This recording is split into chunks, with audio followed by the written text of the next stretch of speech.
ராஜாவா ரெண்டு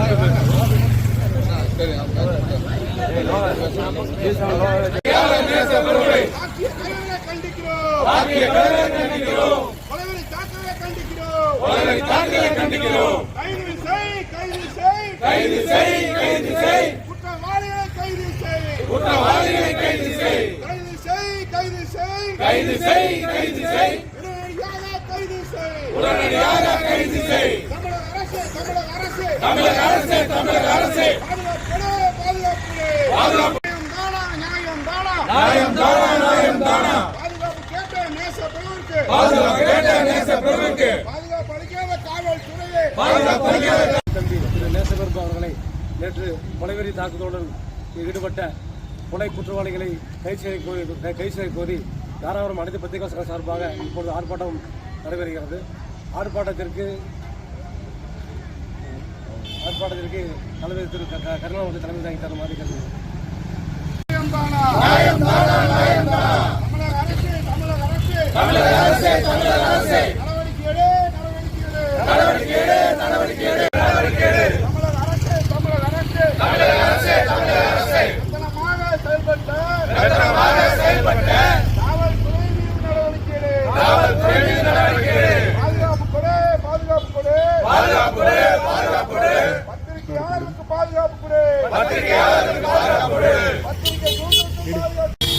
நேசப்பிரபு தாக்கப்பட்ட சம்பவம் முழுக்க காவல்துறை சட்டவிரோத மது விற்பனை, போதைப் பொருள் விற்பனை இதெல்லாம் தடுத்து நிறுத்தாம இதை ஊக்குவிக்கிறாங்க. இதை நம்ம செய்தியாளர்கள் செய்தி எடுக்க போகும்போது காவல்துறை, அரசு இதெல்லாம் துணை நின்றுன்னு சொல்லி அவங்க நம்ம கொலைவெறி தாக்குதல் பண்ணுறாங்க. நீ செய்தி போட்டால் போட்டுக்க, நீ என்ன கொடுக்க முடியும் அப்படிங்கிற இந்த நோக்கம்தான் அவங்கள இந்த அளவுக்கு அவங்கள வளர வைக்கணும். இது காவல்துறை முற்றிலும் இவங்களை இரும்பு கரங்க அடக்கி இந்த சட்டவிரோத மாதிரி இன்னைக்கே பார்த்தீங்கன்னா இவ்வளோ பிரச்சனை போயிட்டு இருக்குது. நம்ம தாராபுரத்தில் அத்தனை பக்கம் மது வித்துட்டு இருக்காங்க. இவங்களுக்கு எல்லாத்துக்கும் தெரியும், செய்தியாளர் அனைவருக்கும் தெரியும் மது வித்துட்டு இருக்காங்க. போய் கேட்டோம்னா மது விலக்கு பணம் கொடுத்தாச்சு, போலீஸுக்கு பணம் கொடுத்தாச்சு, நீங்க என்னமோ போட்டுக்குங்க அப்படிங்கிறாங்க. இதுதான் காவல்துறைக்கு கொடுக்குற ஊக்கம்தான் இந்த கொலைவெறி சம்பவத்துக்கு முழுக்க காரணம் தெரிவிச்சு கண்டனம் தெரிவிச்சு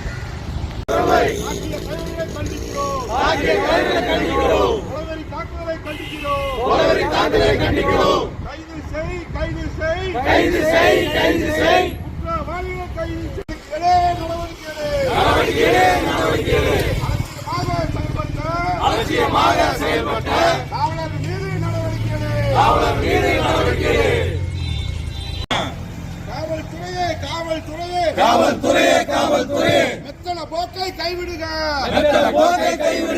அலட்சிய போக்கை கைவிடுக.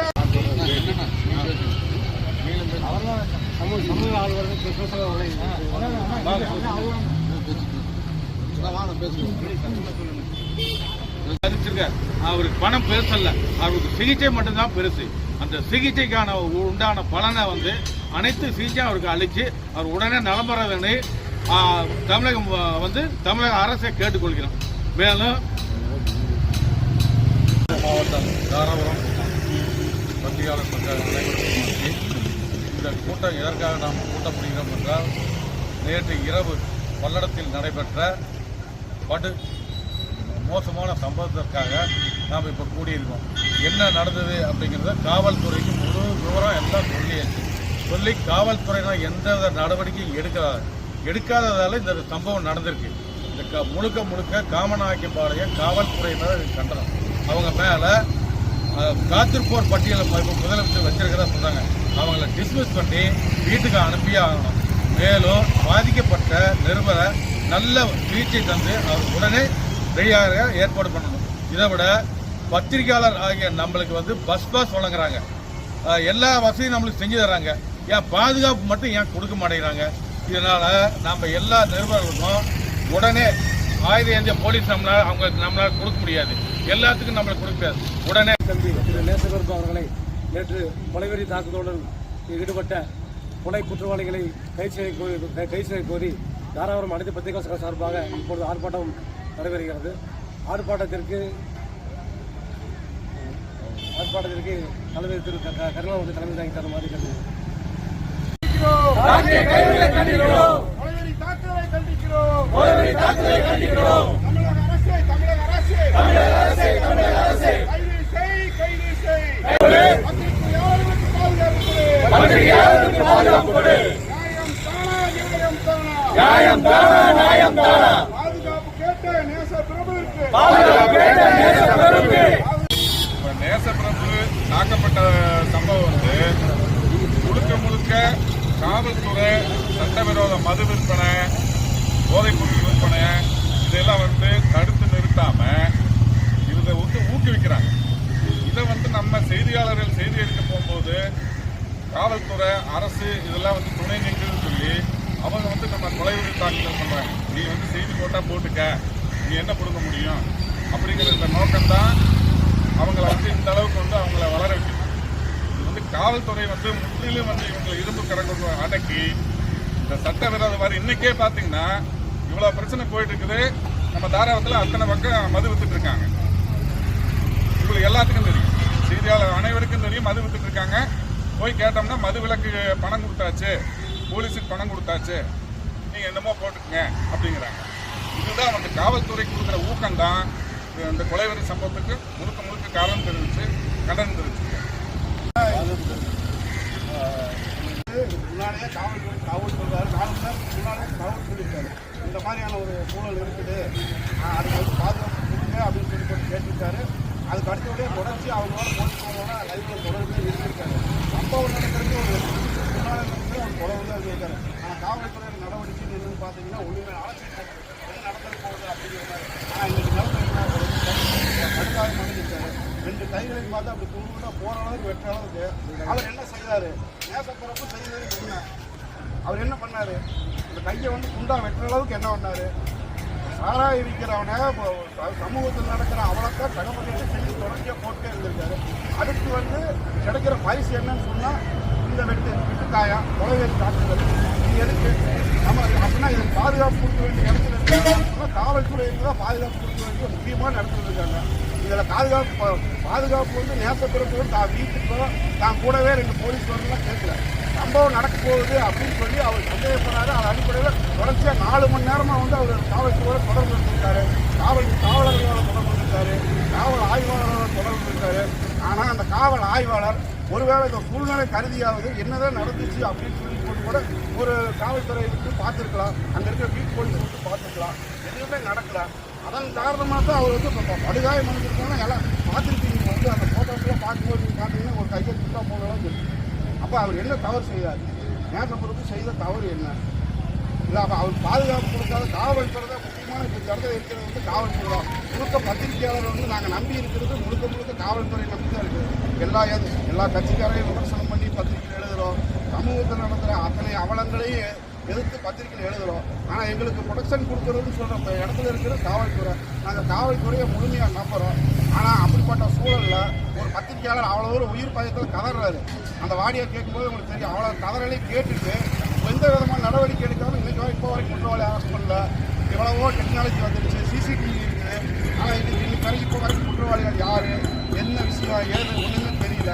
இதையெல்லாம் பார்க்கும்போது தமிழகத்தில் வந்து சட்ட ஒழுங்கு என்ன மாதிரியான சூழல் இருக்குது அப்படிதான் இருக்குதோ இல்லை நாங்கள் நம்பி இருக்கிற காவல்துறையே இந்த மாதிரி வந்து ஒரு பாதுகாப்பான சூழல் இருக்கும்போது நாங்கள் யாருக்கு நாங்களே பாதுகாப்பு நாங்களே கொடுக்குறதா?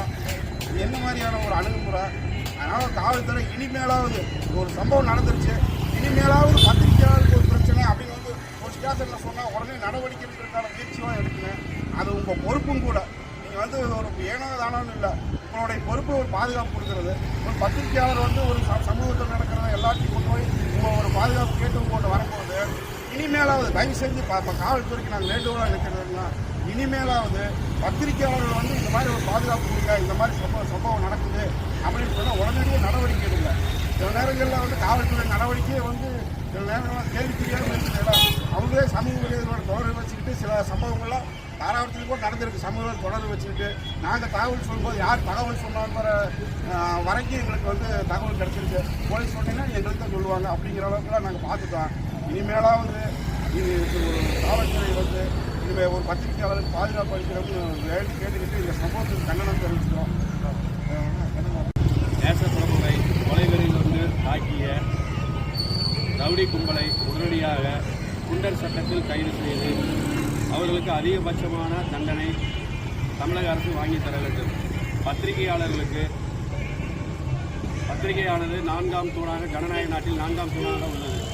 இந்த நிலையில் பத்திரிகையாளர்களுக்கு அடிக்கடி இதுபோன்ற பிரச்சனைகள் சமூக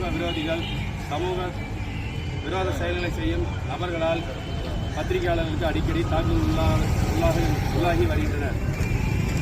ஆகையால் தமிழக அரசு மற்றும் காவல்துறை பத்திரிகையாளர்களுக்கு தகவல் சொல்லும் பட்சத்தில் உடனடியாக காவலன் ஆப் மற்றும் 100ஆம் நம்பரில் தகவல் கூற சொல்லுகிறார்கள்.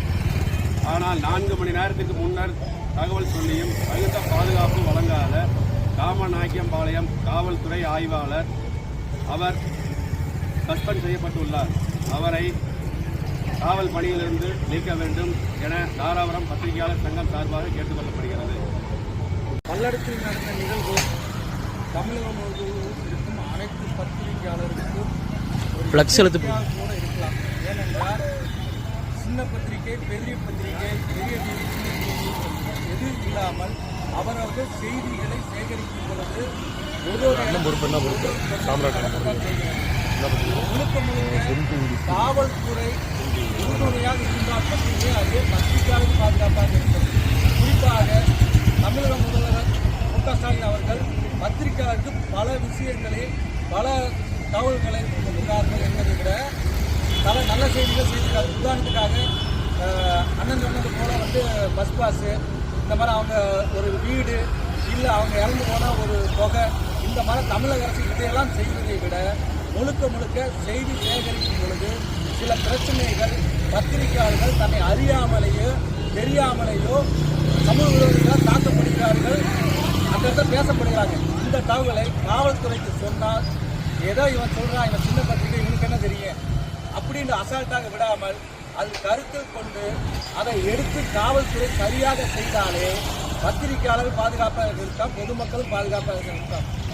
மீண்டும் ஒரே ஒரு காரணம், இந்த நிகழ்வு அனைத்துக்கும் இது இங்க இருக்க அனைத்து பத்திரிகை இது நேரடியாக பார்க்கல கேட்கல. அந்த செய்தியால் தாக்கப்பட்ட ஒரு ஒளியோ காட்சியோ இல்லை ஆடியோவோ இந்த விஷயத்துல தான் தமிழகம்ல தெரிஞ்சிருக்குது. அதை முன்னிறுத்தி ஒரு காக்கி சட்டை போட்ட காவல்துறை அங்கே நின்றிருந்தால் இந்த பத்திரிகையாளர் காப்பாற்றப்பட்டிருக்கலாம் அப்படிங்கிறத ஒரு அர்த்தம். ரெண்டாவது விஷயம், முழுக்க தமிழக அரசுக்கு ஒரு வேண்டுகோள், தயவு செய்து அந்த பத்திரிகையாளர் மீண்டு வந்து ஒரு செய்தி சேகரிக்கவோ இல்லை அடுத்த கட்டத்திற்கு பயணிக்கவோ குடும்பத்தை காப்பாற்றவோ முடியாத சூழ்நிலை பல வருடங்களாக இருக்கும். அதை கருத்தில் கொண்டு அதுக்கு தகுந்தவாறு அவருக்கு மேலும் ஏதோ நிதியுதவிகள் அதிகமாக கொடுத்து அவரை காப்பாற்ற வேண்டும் என்று அனைத்து பத்திரிகை தாராள சங்க சார்பாக வேண்டுகோள்கிறேன்.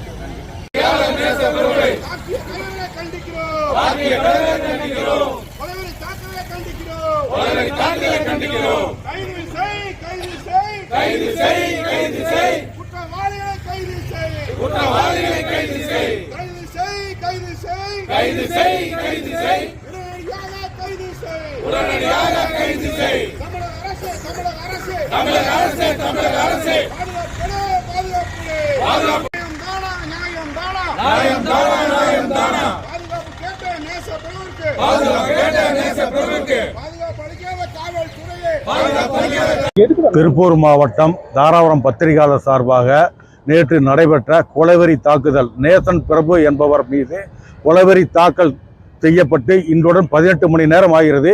இதுவரை கொலை குற்றவாளிகளை யாரும் கைது செய்யவில்லை. அனைத்து சிசிடிவியிலும் பதிவாகி உள்ளு இன்று வரை அடையாளம் காட்டப்படாமல் உள்ள. இதற்கு காமநாயக்கம்பாளையம் காவல்துறையினர் காரணம். அவர்கள் மீது காத்திருப்போர் பட்டியலில் வைக்கக்கூடாது, அவரை உடனே பணி நீக்கம் செய்ய வேண்டும். மேலும் தாக்கப்பட்ட பிரபுவிற்கு உரிய சிகிச்சை அளித்து அவருக்கு மீண்டும் அந்த 3 லட்சம் ரூபாய் அறிவித்த முதல்வர் அதிக தொகை தர வேண்டும் என்றும், அவர் இன்னும் பதவிக்கு வர வேண்டும் என்றால் குறைந்த 2 வருடங்களாக ஆகும். அவருக்கு உரிய பாதுகாப்பு, பணி நியமனம் உள்ளிட்ட அரசு வேலை அவருக்கு தர வேண்டும் என்றும் தாராபுரம் பத்திரிகையாளர் சங்கத்தின் சார்பாக கேட்கிறோம். தமிழ்நாட்டில் உள்ள அனைத்து பத்திரிகையாளர் பாதுகாப்பு கேள்விக்குறியாக உள்ளது. அனைத்து பத்திரிகையாளர்களுக்கும் லைசன்ஸுடன் கூடிய கன் இலவசமாக வழங்க வேண்டும் என்று தமிழக அரசை இதன் மூலம் கேட்டுக்கொள்கிறோம். மேலும் தமிழக அரசிற்கும் மற்ற அரசிற்கும் நாங்கள் கோரிக்கை, அனைத்து கட்சி அரசியல்வாதிகளும் நாங்கள் ஏற்றிவிடும் ஏணியாகவே இருந்து கொண்டிருக்கிறோம். எங்களை கண்டுகொள்ளாமல் இருக்கிறீர்கள். உடனே எங்களையும் பாருங்கள்.